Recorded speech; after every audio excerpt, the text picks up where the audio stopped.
अस्सलाम वालेकुम वरहमतुल्लाहि वबरकातुहू। उम्मीद करती हूँ कि आप सब खैरियत से होंगे। अगर आप भी चाहती हैं कि महीने के आखिर में हाथ बिल्कुल खाली ना हो, घर के खर्चे भी आसानी से पूरे हों और थोड़े थोड़े पैसे बचे भी रहें, तो आज की ये वीडियो आपके लिए बहुत काम की है। वीडियो शुरू करने से पहले अगर आपको मेरी वीडियोस पसंद आती हैं तो मेरे चैनल अरहम की दुनिया को सब्सक्राइब करें, वीडियो को लाइक करें, अपने घर वालों और दोस्तों के साथ शेयर करें और कमेंट में ज़रूर बताएं कि आप इनमें से कौन सा तरीका पहले से इस्तेमाल करती हैं।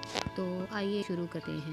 महीने का बजट पहले बनाएं। सबसे पहली और सबसे ज़रूरी बात है कि महीने के शुरू में ही अपना बजट बना लें। अक्सर हम ये सोचे बगैर खर्च करना शुरू कर देते हैं कि महीने के आखिर तक क्या होगा। आप एक कागज़ पर लिखें, राशन के कितने पैसे हैं, बिजली और गैस के बिल कितने हैं, बच्चों के खर्चे कितने हैं और घर की दूसरी ज़रूरियात के लिए कितने पैसे रखने हैं। जब आपको मालूम होगा कि पैसा कहाँ खर्च होना है तो गैर ज़रूरी खर्च कम करना बहुत आसान हो जाएगा। बाज़ार जाने से पहले लिस्ट बनाएं। ये एक छोटी सी आदत है लेकिन बहुत सारे पैसे बचा सकती है। जब भी बाज़ार जाएं पहले घर में देखें कि वाकई ही किसी चीज़ की ज़रूरत है, फिर एक लिस्ट बनाएं और कोशिश करें कि सिर्फ वही चीज़ें खरीदें जो लिस्ट में लिखी हैं, क्योंकि अक्सर हम बाज़ार जाते हैं एक चीज़ लेने और वापस आते हुए 5 चीज़ें इजाफी ले आते हैं और फिर महीने के आखिर में सोचते हैं कि पैसे आखिर गए कहाँ। इसलिए याद रखें, ज़रूरत की चीज़ खरीदें, सिर्फ ख्वाहिश की नहीं। खाना ज़ाया होने से बचाएं। घर के खर्चे में खाने पीने का बहुत बड़ा अहम किरदार है। कोशिश करें कि खाना इतना ही बनाएं जितनी घर में ज़रूरत हो। अगर खाना बच जाए तो इसे ज़ाया करने की बजाय अगले खाने में मुनासिब तरीके से इस्तेमाल किया जा सकता है। मसलन बची हुई सब्ज़ी से पराठा या सैंडविच बनाया जा सकता है। बची हुई दाल से दाल के पराठे बन सकते हैं। इसी तरह खाना भी ज़ाया नहीं होगा और पैसे भी बचेंगे। हर चीज़ फ़ौरन खरीदने की आदत छोड़ दें। कभी कभी हमें किसी चीज़ की ज़रूरत नहीं होती लेकिन बस पसंद आ जाती है और हम फ़ौरन खरीद लेते हैं। ऐसा करने की बजाय खुद से एक सवाल करें, क्या मुझे वाकई ही इस चीज़ की ज़रूरत है? अगर जवाब नहीं है तो इसे ना खरीदें और अगर वाकई ही ज़रूरत है तो पहले 2-3 जगह कीमत मालूम करें। मुमकिन है वही चीज़ किसी दूसरी दुकान पर कम कीमत में मिल जाए। घर की छोटी छोटी चीज़ें खुद बनाएं।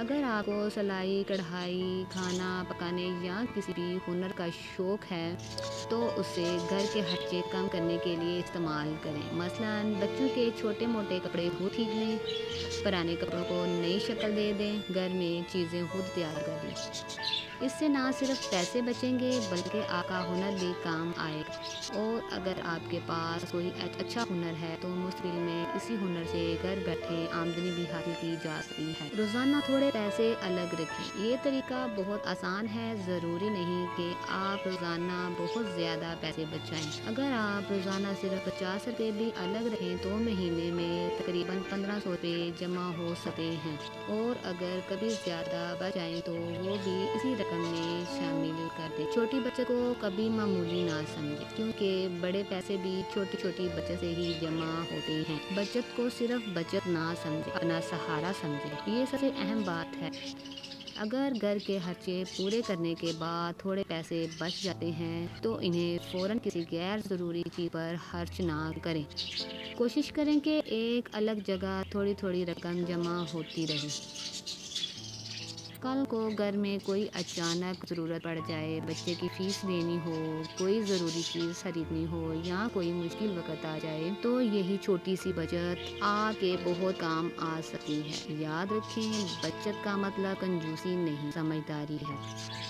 और घर को संभालने वाली औरत अगर थोड़ा सा भी समझदारी से खर्च करे तो वो अपने घर के बजट को बहुत बेहतर बना सके। आखिर में बस एक बात कहना चाहूँगी, बहनों, ज़रूरी नहीं कि हमारे पास बहुत ज़्यादा पैसा हो। असल बात ये है कि जो हमारे पास है हम उसे कितनी समझदारी से इस्तेमाल करते हैं। आज से सिर्फ एक आदत शुरू करें, خرچ لکھنا شروع کر دیں، غیر ضروری خریداری کم کریں اور روزانہ تھوڑے سے پیسے الگ رکھیں۔ کچھ ہی عرصے کے بعد آپ دیکھیں گی کہ چھوٹی چھوٹی بچت مل کر ایک اچھی رقم بن گئی ہے۔ اگر آپ کو یہ ویڈیو مفید لگی ہو تو اسے لائک ضرور کریں، کمنٹ میں ضرور لکھیں کہ آپ پیسے بچانے کے لیے کون سا طریقہ استعمال کرتے ہیں۔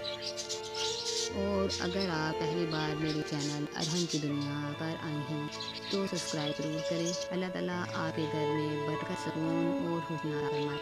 آمین۔ اللہ میرا اور آپ کا حامی و ناصر ہو۔ اللہ حافظ۔